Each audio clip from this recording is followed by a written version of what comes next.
Here I've got Samsung Galaxy Fold, and let me show you how to install TikTok on the following device. So at first let's open the list of all applications, then find and select Play Store. Here it is, so smoothly click on it. And now you have to click on this searching bar, enter TikTok, here you've got it. And if you would like to install this app, so here you've got the layout of TikTok.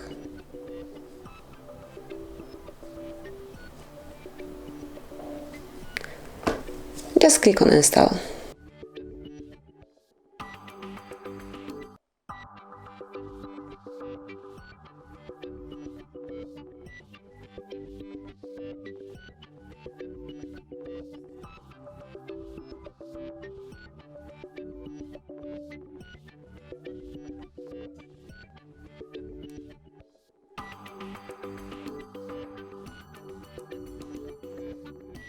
And now you can smoothly open it by tapping on open, or you can go back to the home screen and locate its icon, the shortcut.